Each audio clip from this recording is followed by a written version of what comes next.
June Paik, the father of video art.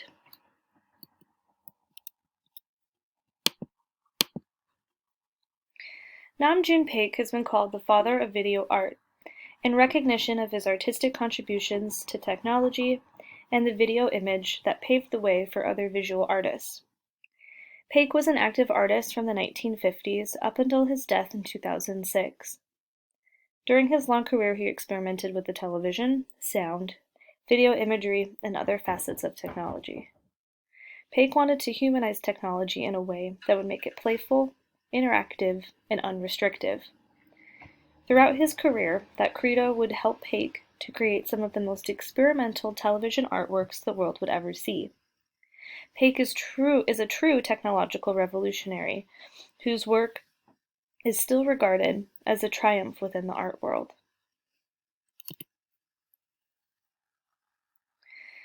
June Paik was born in 1932 in Seoul, during a turbulent time when Korea was under Japanese rule. Paik's family was wealthy and owned a manufacturing business. The majority of Koreans were only allowed access to a primary school education, but their education was under restrictions by the Japanese. At a very young age, Paik was trained as a classical pianist. Paik's father was thought to be a Japanese sympathizer, and this would have allowed him access to a number of educational institutions many Koreans could not attend.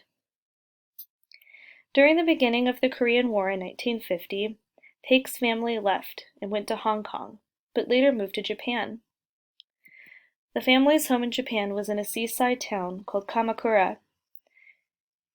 Paik's home was a rather high-tech house, which would have generated his interest in budding technologies.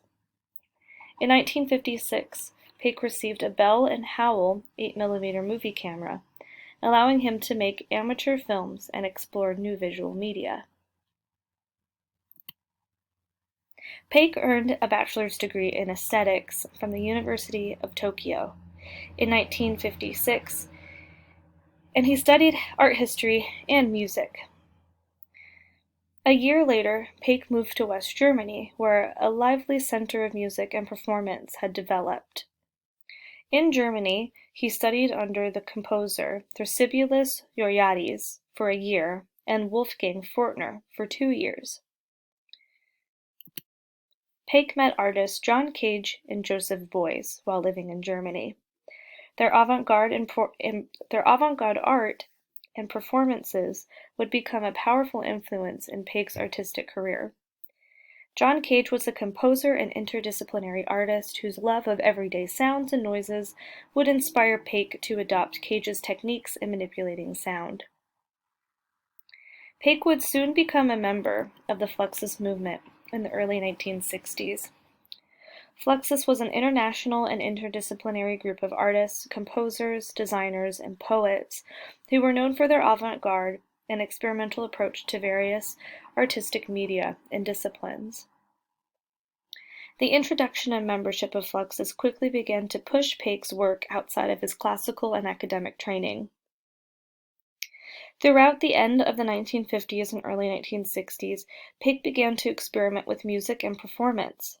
Paik would use audio tape and performance to reconstruct traditional instrumentation and avant-garde compositional practices by interlacing piano, screaming, sound effects, and classical music together. In 1962, Paik began shifting his artistic energies on the invention of a new art form by introducing the television as a workable instrument. His exposition of music, electronic television consisted of 13 televisions representing individual works of art. The televisions were laid on their sides and backs, with their screen images transformed.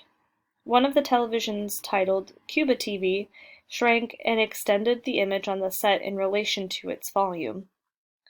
Zenford TV condensed the image on the set into a horizontal line. The exhibition was memorable not only for Paik's innovative use of the television, but for Joseph Beuys' involvement by smashing the pianos Paik had installed into pieces. The hijinks like this were common within the Flux movement, and considered artistic freedoms and not considered malicious. Paik was transforming from a musician and composer into a multimedia artist. In 1963, Paik moved to Tokyo. There he brought the Sony Portapak, which would give him the eventual title, the father of video art. Paik's interest in the Sony Portapak led to his extensive experimentation with it. Paik and Shuya Abe, a television and electronics engineer, worked together to create Robot K456 in 1964. It was Paik's first automated robot, and it was shown in an exhibition in New York City and Germany throughout the 1960s. In 1964, Paik moved to New York City and would live there for the rest of his life.